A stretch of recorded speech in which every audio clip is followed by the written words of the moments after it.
마가복음 10장 17절부터 27절까지 제가 읽겠습니다. 예수께서 길에 나가실새 한 사람이 달려와서 꿇어 앉아 묻자오되 선한 선생님이여 내가 무엇을 하여야 영생을 얻으리이까? 예수께서 이르시되 네가 어찌하여 나를 선하다 일컫느냐? 하나님 한 분 외에는 선한 이가 없느니라. 내가 계명을 안 하니 살인하지 말라, 간음하지 말라, 도둑질하지 말라, 거짓 증언하지 말라, 속여 빼앗지 말라, 네 부모를 공경하라 하였느니라.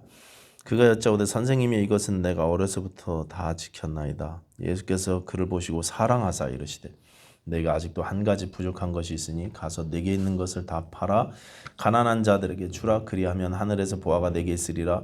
그리고 와서 나를 따르라 하시니 그 사람은 재물이 많은 고로 이 말씀으로 인하여 슬픈 기색을 띠고 근심하며 가니라.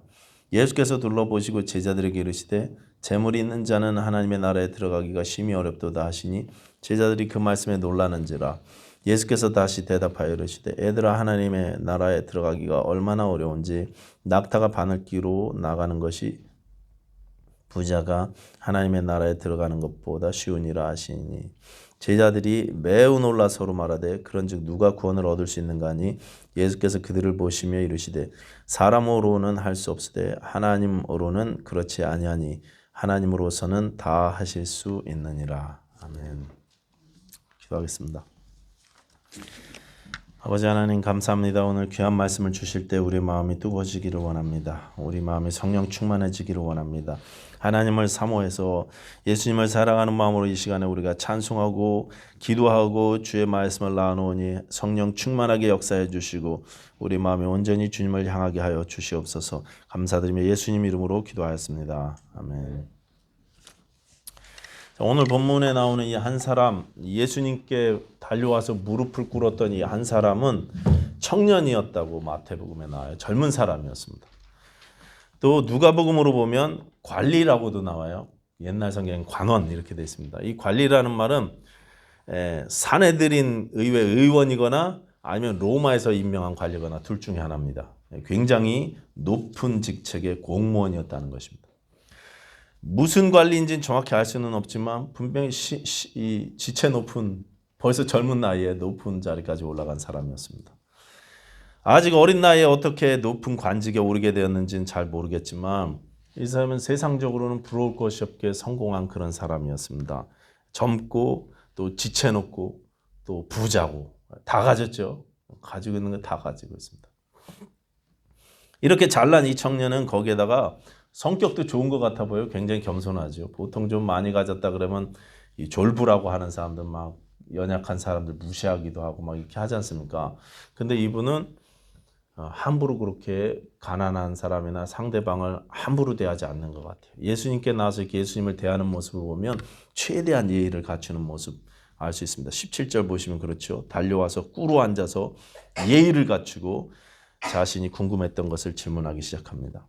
또 한 가지 더 뭐냐면 어릴 적부터 자기가 이 율법의 조항을 다 지켰다 그래요. 그 20절이죠. 선생님이여 이것은 내가 어려서부터 다 지켰나이다.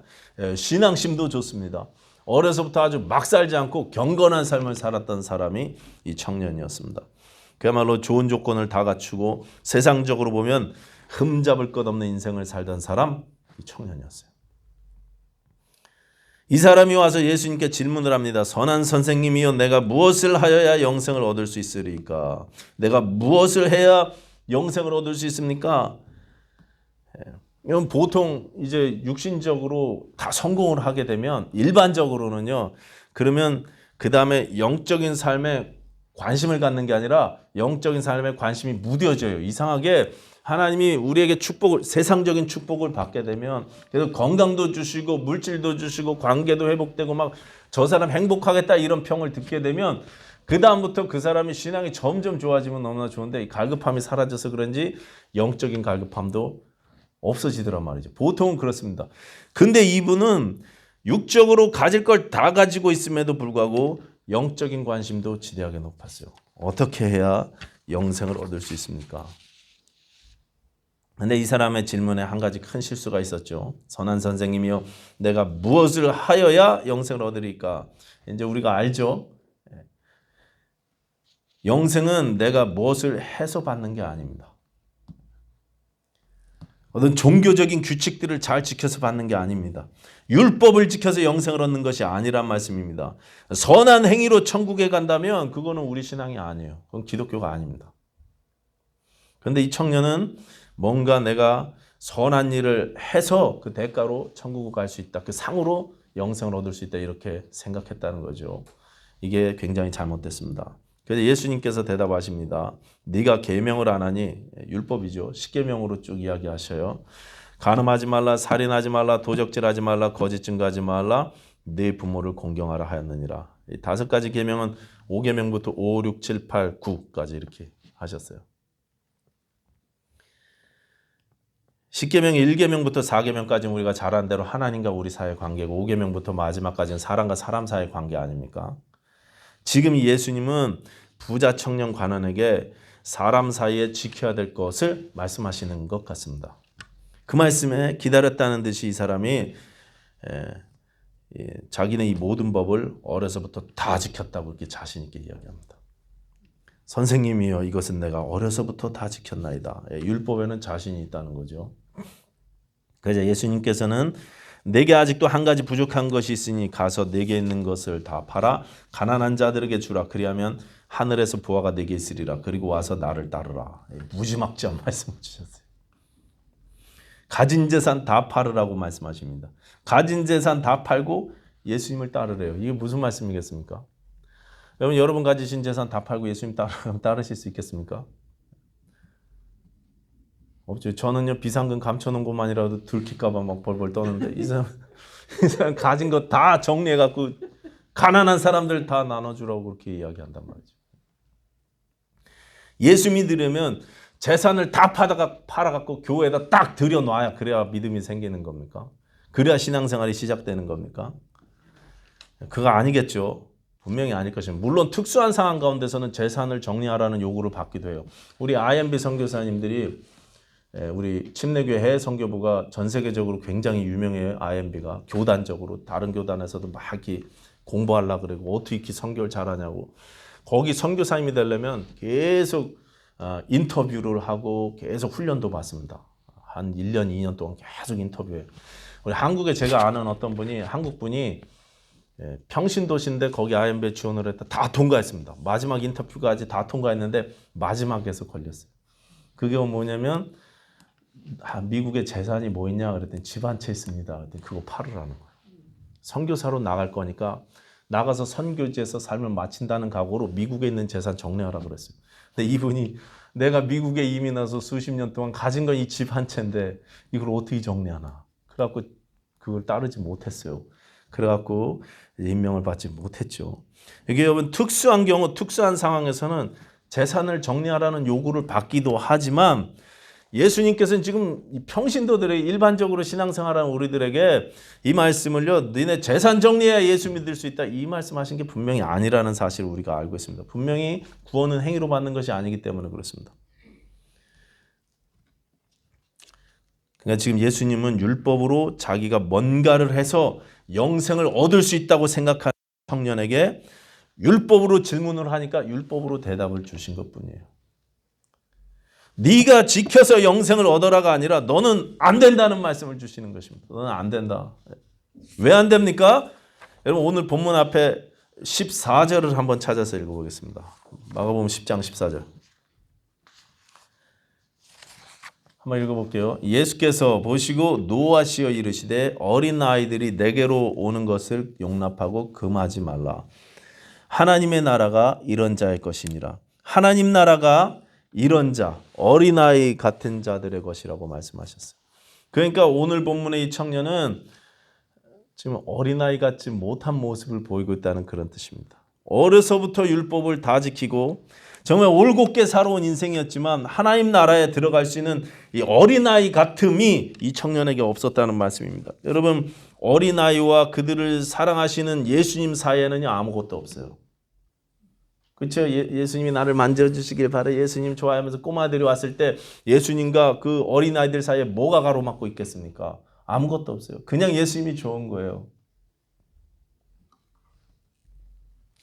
어린아이와 하나님 사이에는요 아무것도 가로막는 게 없습니다. 그런데 이 청년과 하나님 사이에는 어떻습니까? 돈이 가로막고 있습니다. 재물이 가로막고 있는 것입니다. 이 재산은, 돈은 귀한 것입니다. 하나님이 주신 이 물질을 내가 다스리고 베풀고 섬기고 누리면서 살면 귀한 것입니다. 그런데 돈에 매이면 어떻습니까? 내가 돈을 다스리는 게 아니라 돈이 나를 다스리는데요. 이건 결코 아름다운 삶이 아닌 것입니다. 이건 결코 신자의 삶이 아닌 것입니다. 돈 문제 때문에 내가 하나님 앞에 드려야 될 것을 못 드린다? 돈 때문에 내가 관계가 망가지는데도 그냥 밀어붙인다? 이거 많이 잘못된 거 아닙니까?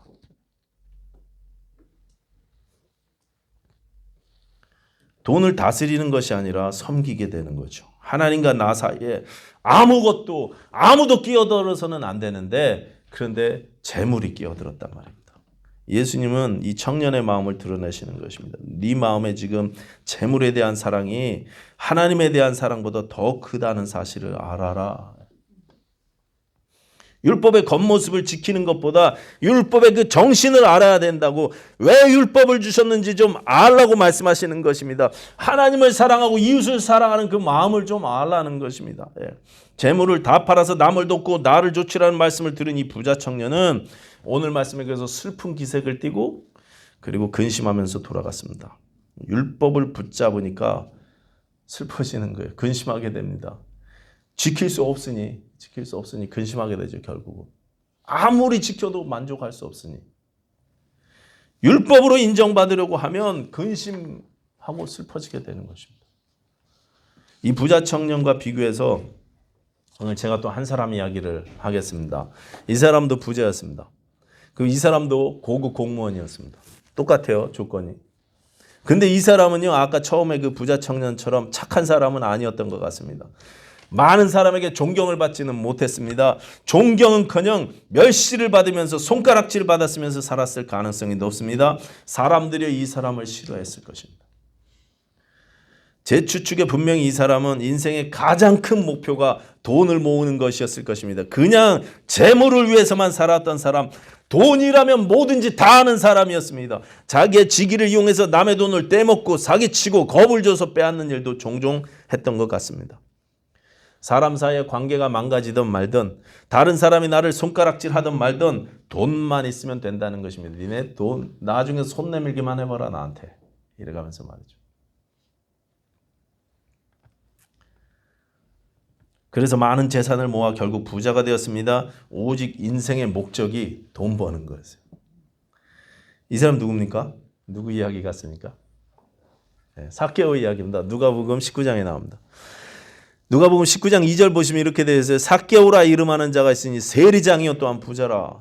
높은 관원이죠. 세리장이면, 여리고의 당시의 세리장이면은요, 로마에서 직접 임명한 국세청장쯤 될 것 같습니다.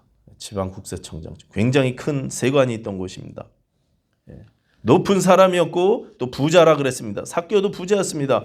그런데 이 삭개오는 오늘 본문의 청년과는 다르게 반응했습니다. 오늘 이 본문의 청년은 자기가 알아서 예수님께 나왔거든요. 영혼에 대한 관심이 있었어요. 근데 삭개오는요, 영혼에 대해서 관심도 없어요. 그냥 재밌게 놀고 맛있는 거 먹고 그냥 인생 재밌으면 되는 거지, 그렇게 살아왔습니다.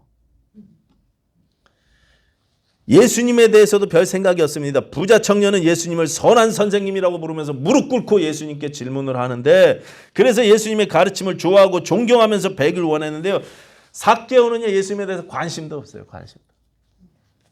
근데 어느 날 예수님이 자기 동네로 지나가신다는 소식이 들리니까 어떻게 합니까?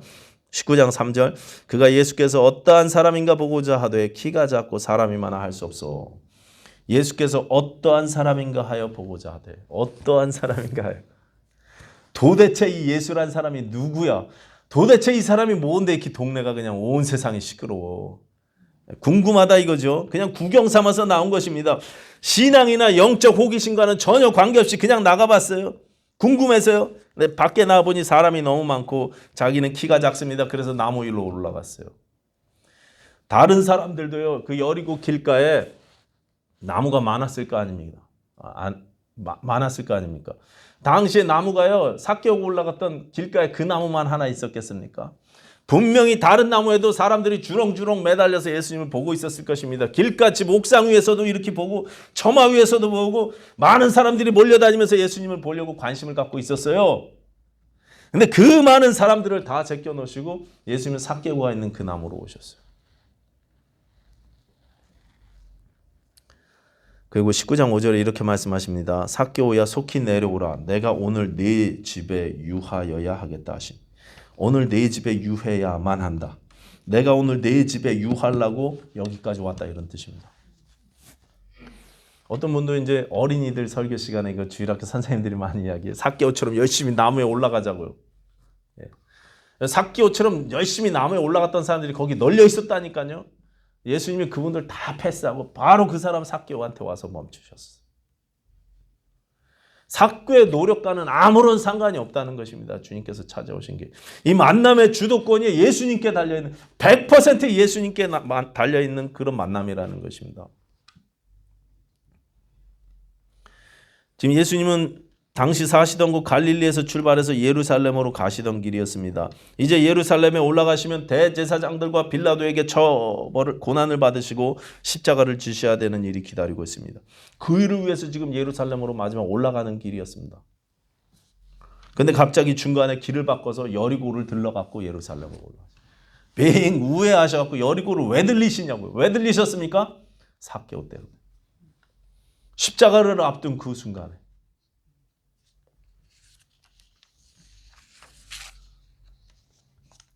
여러분, 내가 예수 믿고 하나님의 자녀가 된 것도 예수님이 나에게 찾아오셔서 된 것입니다.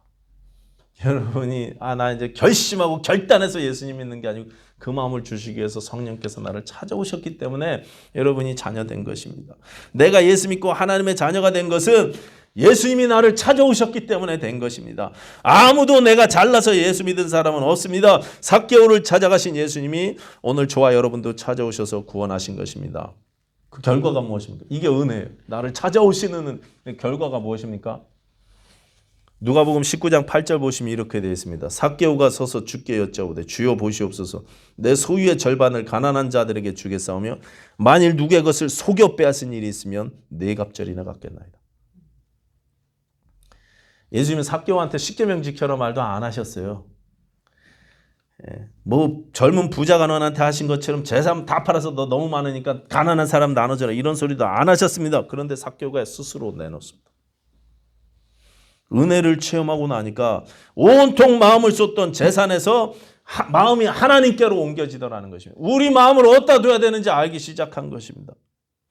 부자 청년 관원은 재산 때문에 근심했지만 삭개오는 재산을 기꺼이 내려놓게 됩니다. 그야말로 은혜를 체험하고 나니까요. 자동으로 그의 삶 가운데 율법이 지켜지기 시작하는 것입니다. 소유의 절반을 내놓습니다. 주라고 해서가 아니라 스스로 내놨어요. 속여 빼앗은 재물은 4배씩 깎겠다고 합니다. 출애굽기 22장 1절에 나오는 규정을 자기가 지키겠다는 것입니다. 마음이 은혜로 가득하니까 율법이 그의 삶 가운데 자동으로 지켜지는 것입니다. 무엇이 중요한지, 무엇 때문에 내가 살아야 되는지, 인생의 가장 중요한 것이 무엇인지를 알기 시작하는 것입니다. 하나님과 나 사이를 가로막고 있던 그동안 그토록 삭개오를 괴롭혔던 세상의 욕심, 세상의 그 갈망 이런 것들이 사라졌습니다. 은혜를 체험하니 그렇게 할 수 있었던 것입니다. 은혜의 복음이 그를 이렇게 바꾸는 것입니다. 오늘 본문의 젊은 관리는 율법에 매여 있다 보니까 근심하면서 돌아갔습니다. 예수님을 만났음에도 전혀 기쁨이 없어요. 예수를 만났는데 기쁨이 없어요. 부자 청년은 근심했지만 삭개오는 즐거이 주를 섬겼습니다. 여러분, 은혜가 우리를 변화시키는 줄로 믿습니다. 예수님을 만나고 예수님의 은혜를 체험한 사람들은 이렇게 바뀌는 것입니다. 세상을 보는 눈도, 내 인생을 바라보는 눈도 바뀝니다. 인생의 참된 변화와 성장이 오직 은혜를 체험할 때 가능하다는 사실을 알기 시작하는 것입니다. 조지 프렌치라는 분 이야기 들어보신 적 있습니까? 이 조지 프렌치는 어렸을 때 소아마비였대요. 소아마비. 그래서 걷지도 못하고 뛰지도 못하는데 4학년 때 학교에서 체육 선생님이 새로 오셨는데 수업 시간에 맨날 따로 앉아있으니까 선생님이 막 야단칩니다. 너는 왜 달리기 안 하냐? 선생님 저는요 다리가 불편해서 늘 이렇게 열외했는데요. 아니야 너 오늘부터 너도 운동해. 그리고 야단치셔갖고 운동을 하게 만들었습니다. 그 해마다 그 학교는 마지막 날 이렇게 전교생이 동네를 돌면서 마라톤을 한대요. 그 351명이 마라톤에 참석을 했는데 조지 프렌치는 자기는 안 하겠다고 다리가 아픈데 자기가 어떻게 뛰나 그랬는데 선생님이 강제로 너도 뛰어야 된다고 해서 뛰었습니다. 351명 중에 조지 프렌치가 350등으로 들어왔어요. 끝까지 완주한 것도 기쁘고 또 자기가 누군가를 달리기로 이겼다는 것 때문에 조지 프렌치가 너무 행복했대요. 그리고 자존감이 막 높아지고 나도 할 수 있다는 생각이 들고 나중에 중학교에 진학하고 고등학교에 진학하면서 이 친구가 열심히 운동도 하고 몸도 가꿔갖고 이분이 나중에 캐나다 해군사관학교에 진학했습니다. 장교가 됐어요. 해군장. 그다음에 이제 어느 날 휴가를 받아갖고 동네에 이제 자기 고향에 방문해갖고 초등학생들 동창들이 모인 자리에서 자기가 옛날에 350등 했을 때 351등 안에 이야기를 들었대요. 걔가 누구냐면 윌리엄인데 동네 목사님 아들이랍니다. 목사님이 하는 소리가 야 오늘 마라톤에 조지 프렌치도 뛴다는데 너 좀 져주라. 네가 좀 조지 프렌치보다 뒤를 가면서 좀 이렇게 그렇게 해줘라 이렇게 부탁해서 윌리엄이 그렇게 하겠다고 자기 아버지 말씀에 순종해서 그렇게 꼴찌로 들어왔다는 거죠. 그 이야기를 듣고 윌리엄은 어딨냐 이렇게 물어봤더니 윌리엄은 자기 아버지하고 지금 중국에서 선교사 일을 하고 계셔. 동네 친구들이 그렇게 이야기해 주더래요. 그날로 이 조지 프렌치는 부대로 돌아가서 군목 목사님을 만나고 예수님을 영접합니다. 그리고 이제 계약 기간이 끝난 다음에 제대를 하고 신학교에 가셔서 목사님이 되셨어요. 조지 프렌치 목사님이 어디냐면 캐나다 토론토에 있는 빅토리아 교회인가 거기 담임 목사님으로 한평생 섬기시다가 그리고 지금부터 한 7, 8년 전에 은퇴하신 것으로 제가 알고 있습니다. 유명한 목사님이세요. 여러분 이 은혜는 분명히 예수님께서 주시는 거지만 우리 주변에 있는 사람들을 통해서도 주십니다. 그렇죠? 우리 교우들을 통해서 21세기 친내교 성도님들을 통해서도 주십니다. 내 친구들 통해서도 받기도 합니다. 은혜를 체험하게 되면 인생이 바뀌는 거예요. 기억하십시오. 여러분. 율법으로 사람이 바뀌는 게 아니라 은혜로 바뀝니다. 은혜로 성장합니다. 삭개오처럼 인생이 바뀝니다. 하나님과 나 사이에 방해되는 모든 것들을 기꺼이 정리할 수 있는 용기가 생기기 시작합니다. 예수 그리스도의 은혜에 감사하고 날마다 그 은혜를 사모하셔서 변화와 성장을 체험하시는 저와 여러분들 됐으면 좋겠습니다. 기도하겠습니다.